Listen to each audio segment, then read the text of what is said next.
Hey guys, welcome to another Six Sages gaming video. Today I'm joined by Jamie, and we're going to be bringing you the top 5 decks of Opus 2. Now, if you've seen Joe's latest video, he did a breakdown of the different elements and how those ranked up by finishes, but we want to kind of end out Opus 2 with the top 5 decks that really played the most over the meta. And we're going to be starting with Earth Water, which I'm going to let Jamie talk about since he loves it so much. So the reason we chose Earth Water is because it saw a lot of play all over the world.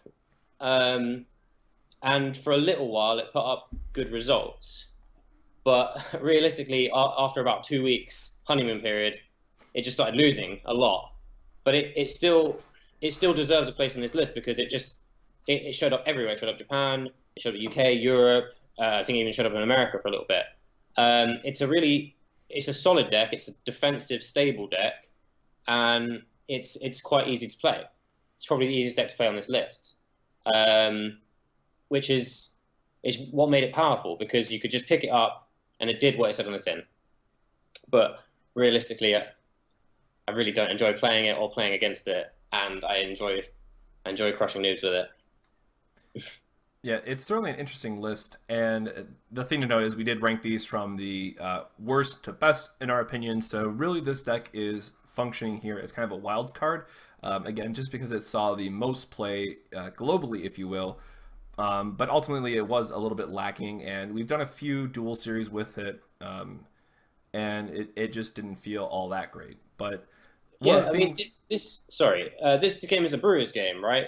So realistically, quite a lot of brews could have gone here, but I think choosing this makes the most sense because it was easy to play, it was very consistent, and if you weren't playing at the top tier levels, as people got better and better towards Opus 2, at the end of Opus 2, then it did really well. It's just that when people started to realize its flaws, it was easy to counter. Yep, and let's talk about one of the cards that was dominant in every Earth Water list in terms of what was their light and dark pick, and it's the Emperor, which is a card that has been the source of a lot of debate lately. And again, my standpoint on it, and then I'll let Jamie have his, his part of it as well. It is certainly not an auto-include card. In my opinion, this card is best when you have ways to either protect it or if you have other ways where, in my opinion, the best thing you're doing with this card is combining it with the Opus 1 Emperor. So you're doing often a 3-1 split might be a little bit much. Maybe a 2-1 is ultimately where you would sit on.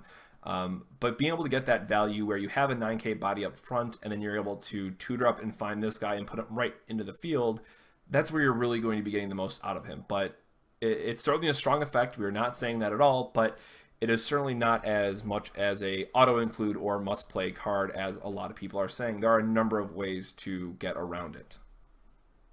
Yeah, I think it was about evenly matched up what was played. I think both Warrior of Light and Emperor were played about as much as each other in the Earth Water list.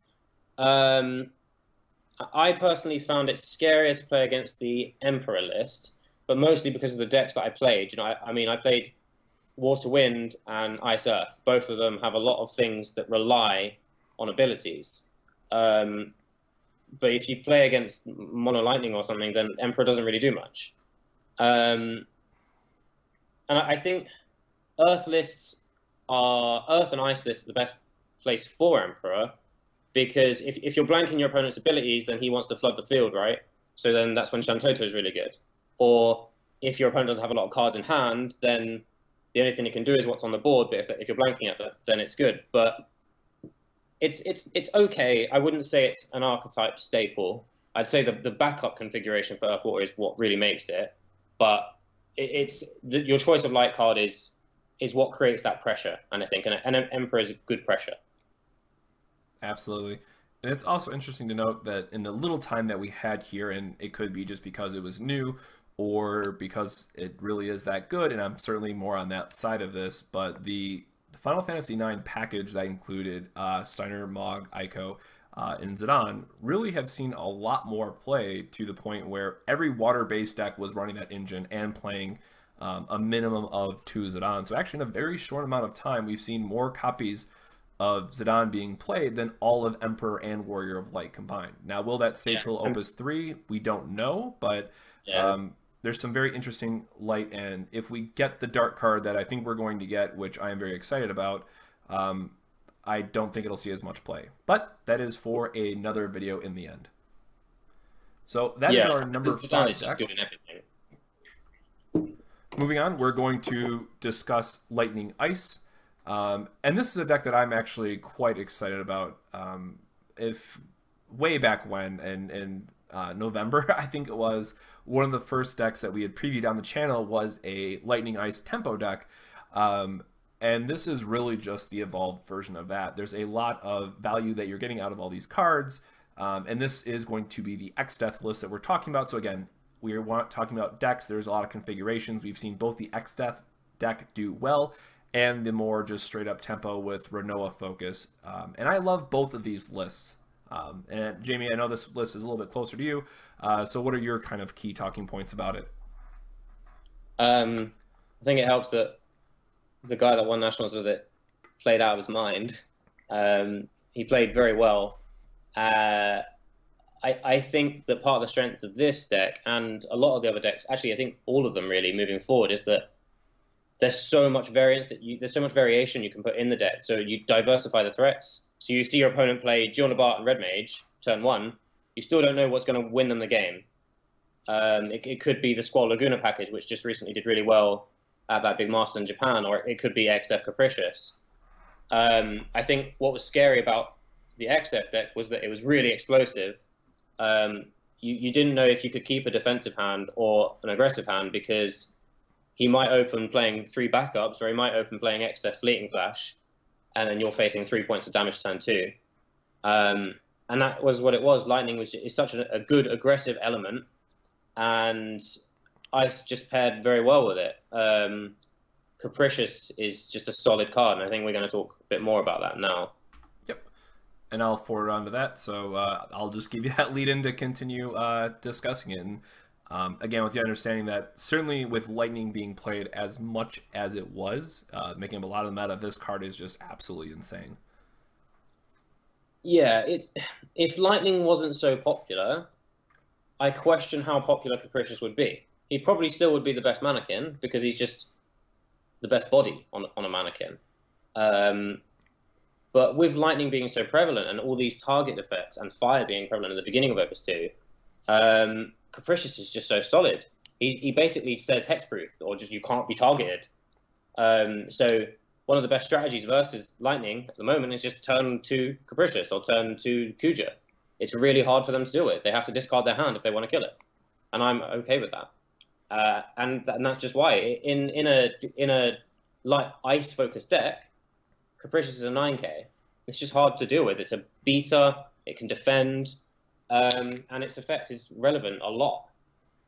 Yep, and that is really the key last point I want to make here, and why we wanted to talk a little bit more about this card, is that Mono Ice has seen increasingly amounts of play kind of as Opus 2 went on.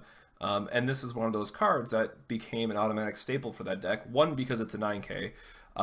2, it's nice as a 4-drop, but also because it has that kind of, I forget what the exact name is now that I'm blanking, the common card where you can have up to 3 of them in play at a time. And at least with playing locally, we do have a person who is very much, he's going to be playing Mono Ice for as long as he can. And I had to face down 2 of these on a board at a time, and thank heavens I was playing Earth and I had a Shantoto, but it creates this board state where I don't want to touch either one of his guys. And to that note, because of those reasons, I think that the Delita coming out in Opus 3 is going to see a lot of play. Again, topic for another video, but it just gives you an idea of how good these cards are in relation to, yes, what is the meta looking like, but also can just be very annoying to deal with.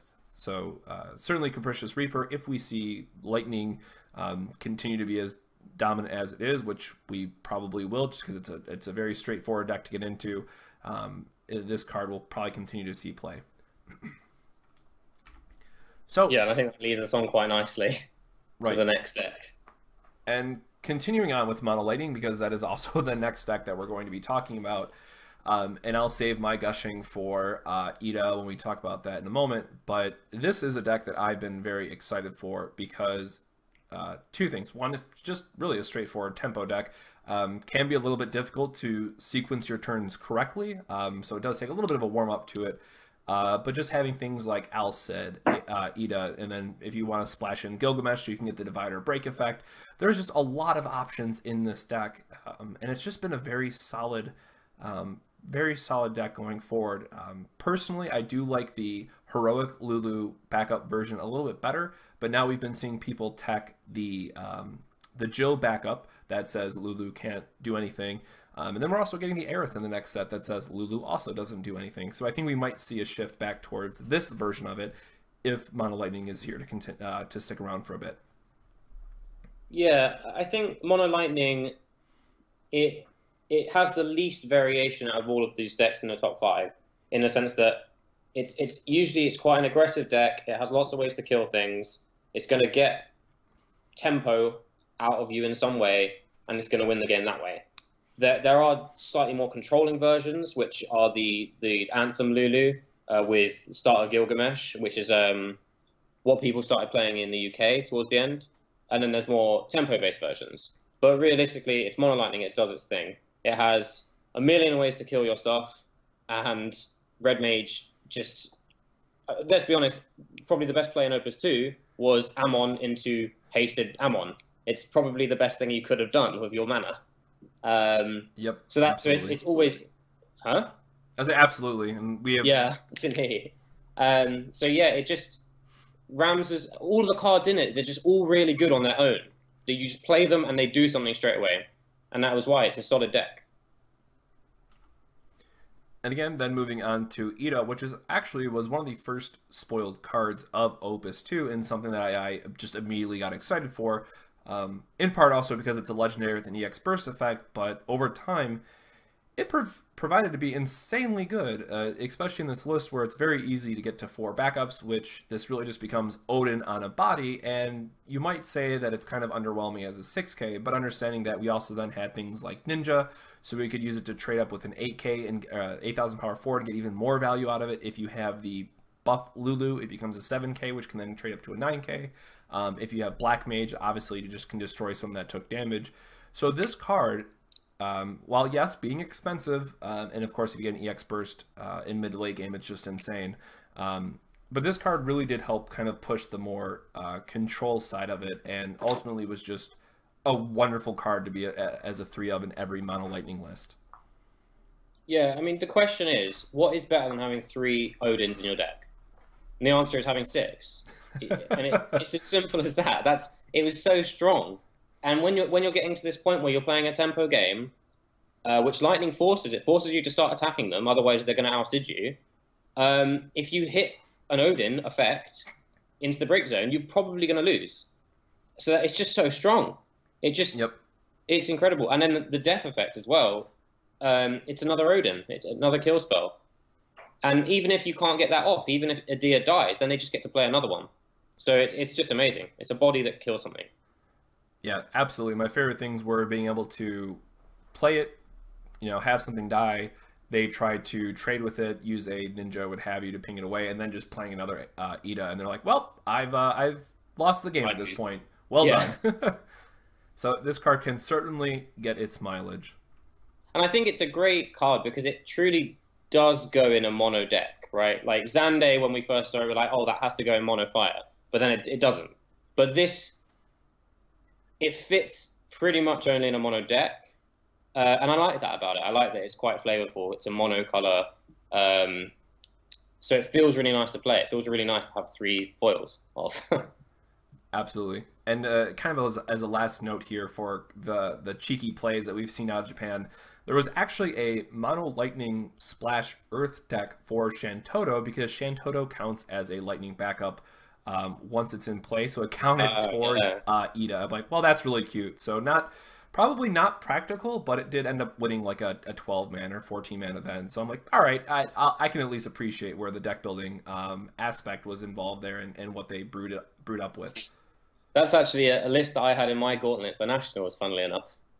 where the only Earth backup was Shantoto, and I was playing it for Gopal and things like that. Yeah, turns out it's really good. Pretty good, yeah. And that's actually quite a nice segment into the Golbez list, which is our number 2 deck, and Gopal. And really, it should be no surprise. We've talked about this deck since Opus 1, so I mean, we've probably talked about this deck more than anything else in the format, in both Opus 1 and Opus 2 format combined. So again, it really just comes down to Golbez is a nice attacker, and when it dies, you get to flood the field, and then you also have just usually a Gopal to back it up. So in combination with that and the Kefka backup, which really does help push the deck in that direction to be aggressive, it is just it's a gamble deck at the end of the day. But what's good about this gamble is that it does have the backup of, if you don't draw it, you can play the slower game. You have these control elements built into it, with Shantoto and whatnot, and Alcid can certainly help bring the mileage again. But it's a gamble deck that can usually end a game on turn 3 if you, draw the nuts, so to speak. And I've been very lucky to do that a couple of times, at least locally, and win some events with. But it's a list that has a lot of flexibility to it as 2-drops continue to get printed. So it's something that, as much as I want to see this deck continue in Opus 3, just because it's nice to have kind of in the back of your back pocket, we are seeing many more effects that either just remove Golbez from game, remove it from hitting the break zone so you don't get the effect. So dare I say Opus 3 is going to be the death of Golbez until people stop planning for it, and then Golbez will kind of spike a tournament. People realize it's still a deck, and we'll kind of have this cycle. It's something that we see very common with Affinity in Modern for Magic, where it's a very easy deck to hate out, but when people aren't hating it out, it'll win events. And I think it actually just won another major open, now that I say that, or placed top 4 somewhere in there, because people just weren't respecting it. It's funny you said that. I was literally about to say, if anyone that plays Magic, it's Affinity. It always will be there, and it's the only boogeyman of Final Fantasy at the moment, I think, because you don't really need to prepare for any of the decks we've mentioned so far. There's not really concessions needed to be made. But if you don't have something in your deck that deals with Golbez, if you don't have a plan for it, you're going to lose to it. And that's why it's so strong. And it's number 2 because it dominated Japan this entire time. While everyone else was playing these Mono Lightning decks or Water Earth or anything, it was all the top 8 for all the Japanese events were Golbez. And it says something, because that's arguably one of the best places to be playing Final Fantasy at the moment. And it got to the point where people were putting in Golbez hate in their Golbez lists with Heroic Yuna. Yep. Oh, that was certainly a good time to be alive. So we've talked a lot about Golbez, so for those that aren't familiar, I'll just show the image now. But there's really not too much more that needs to be said about this. Again, it's something to just kind of keep in your back pocket. Every time Always have a plan. Every time that a 2-drop gets spoiled, I think about, okay, does this go into the deck? And the shameless self-promotion I'll just throw out there now, if you go on Mognet, so FFTCG you can search by 2-drop forwards, and it'll pull up the complete list for you. So that's usually something that I just refresh once we have all the spoilers updated, just to see if anything had changed. Any last thoughts on the Golbez deck from you, Jamie? Gopal, we didn't really speak about that too much. He makes the deck. He's the nut draw that lets you win on turn 3. Absolutely. If you get all the forwards out, you play Gopal, your opponent can't even block favorably. He's a really, really good card, and he goes in a lot of decks. Yep. And what I like about Gopal as well, worth mentioning, is it's just a great devout target as well. So you can kind of surprise it in combat. And there was it was a Lightning Earth Ice Golbez deck that had popped up that played Devout, Renoa, and I forget what the third card was. What was it? It was Shulk. Ah, yes. Yeah, because you can play the other 2-drops off of it. Yeah. So that was an interesting take. I don't think I would be as risky to play 3 in a deck that is kind of a bit of a gamble at times, but clearly worked for them, and if that's going to be the trend going forward, sure, you will see where that goes. But again, in the end, Golbez is here to stay in some capacity, and it's something that you always need to make sure that you have at least an answer to if you're going to a major event. Or just dodge it and pray for the best. That is the Pokemon strategy sometimes.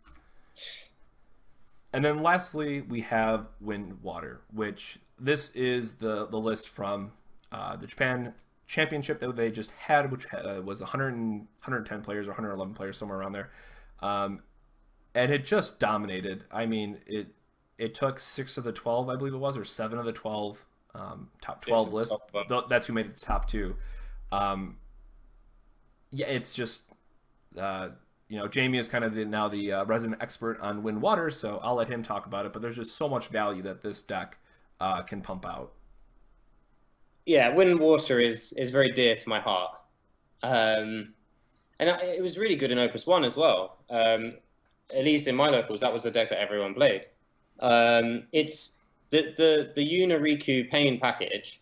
It will always be good. Playing a forward for free and drawing a card it's patches from Hearthstone. You play something and you get a card out your deck. And then there's just so many different things you can do with this deck to counter everything. So depending on your meta and your read of it, you can veer it different ways. If you're seeing a meta based around killing stuff, then great. Minwoo, Warrior of Light, Cecil, the version that I played, it just dominates it because they can't actually kill any of your forwards, and eventually you're just going to win. Or they're playing a value game like they did at the Japanese events, and you just work these forwards. You play these cheap things, and you play the value game better than everyone else does. Zidane fits in that deck so well. Steiner fits in the deck so well. There's always cards coming out that just fit in this deck, and I really think it'll always be a thing. We were talking about Affinity. This is like Burn maybe, where it just always will be a thing that will work, because the idea of getting value and ramping out, it's been a factor in card games for as long as card games have existed, and I don't think that's going to change anytime soon. But it just, with the release of Opus 3 starters, it really pushed this deck to the peak of decks in Opus 2, I think. Yep. Watching the French Open today, everyone's playing it as well. So yeah, I think it's all over the world now, this deck. And I definitely think it's the best deck at the moment. So, and let's have a little bit of a discussion around this item as well. And it might just be because of the Zidane and Steiner combo, and that's at least what I'd chalk it up to. But Balthier has been seeing a lot more play in these lists over, say, Warrior of Light. And again, also because of Zidane there, but it's worth noting that both Steiner and Zidane are 7k base, and Balthier can ping something for 2k, making them very good targets to trade up on because you always want to play more of them. So do you think that this will be kind of the trend going forward? I mean, Zidane is just obviously an insane card, but they really were trying to maximize the value, and then Waka can also buff them, so it makes them aggressive. Yeah, it's very interesting to see that shift. And then Archer, of course, being played as a backup because you have to respect your opponent's Minwoo. You have to respect your opponent playing Wind Water, because Archer is the main Wind Water breaker, which is the reason why I didn't play at Nationals, because sometimes it can be kind of luck based on who gets the most archers. But Balthier, I think the reason why Balthier's and Ishtola is being played more is because Minwoo is being played less, and that's just another thing about it. If there's lots of ping damage, then you can play Minwoo. If there isn't, then you can start playing Balthier and Ishtola. You win the ping damage game, and you win the not ping damage game as well with this deck. It's just really versatile in that sense. And it turns where you have Ishtola and Balthier out, and you untap with a Valfor in hand, and you clear their entire board. It makes you just enjoy playing this game. It's honestly some of the best things in the world to do. It is certainly a value play that you can get off. And I know that at least one person while watching this is probably screaming in the background, but yes, this list did not play Minwoo. So again, just to that point, it comes down to if someone played this list and then splashed in the Minwoo, of course you still have to respect Archer in that case, but those games can very much be decided by just playing Minwoo and having the last one stick on the field. Well, the Archer usually goes for the Una, actually. The Una is what makes that deck tick. Being able to play the Cthulane and the Leviathan cheaper, it doesn't seem like it would, but if you play the deck and if you play the mirror, then that extra 1 CP every turn, or whenever you do it, is huge.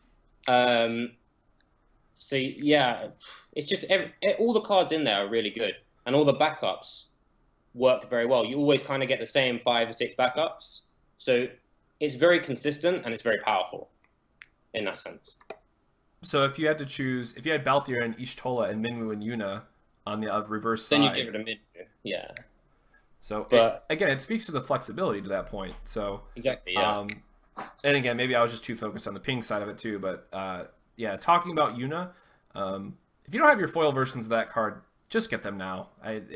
There's some really absurd water summons in the next set. That has completely changed my opinion. We don't have the full set yet, spoiled, so of course a lot can change. Take this with a grain of salt. But there might be a chance that I'm actually playing water at nationals, which was not anywhere on my radar, a month ago. So yes, a lot can change in, the 2 months or however long it is, 2 months and a week we have till nationals. But we'll see kind of what direction that goes in. So the last thing that we want to talk about, at least, was Bart's. So with respects to wind water being a thing, we've seen two dominant kind of themes with it as well. We've seen this mono wind, very light splash water deck where obviously Bart's is just insane because you get to play it, or even in the mono wind deck actually did spike a random event.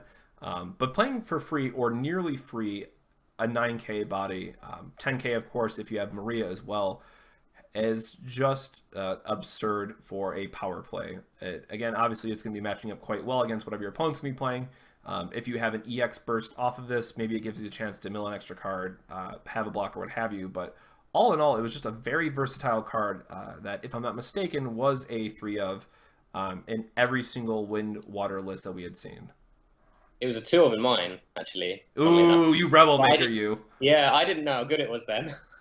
I would have played 3 if I realized. It's basically a 2-drop 9k that lets you attack with all your forwards and then still have a defense afterwards.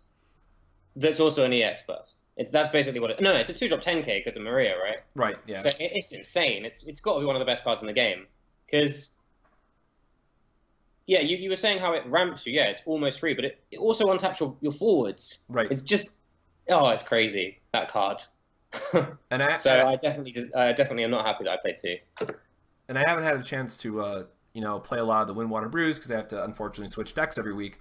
But the other man has been playing it, and one of the things I really enjoyed watching him play it was the turns where you get to do Bart's, Pain, and just whatever else at that point, where you can just think that your opponent thinks that they're so far ahead, and then you play out 2, 3, 4 cards in a turn, and very quickly you're like, yeah, I'm not feeling too terrible about this board state. So it certainly is a welcomed card that, yes, we still don't have all of Opus 3 spoilers, but I would be absolutely shocked if this card disappears from the Opus 3 meta. I just can't see this card being played.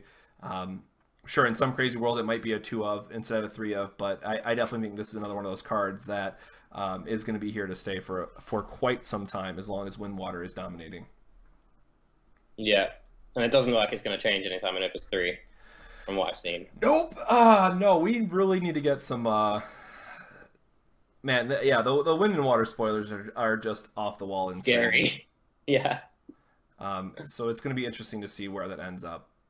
So that is the top 5 decks. Jamie, do you have any last thoughts on either any of the decks that we talked, or kind of what would be your pick going into the Opus 3 meta based on the limited spoilers that we currently have? Well, I'm the sort of person that likes to play a different deck every week because I get bored really quickly.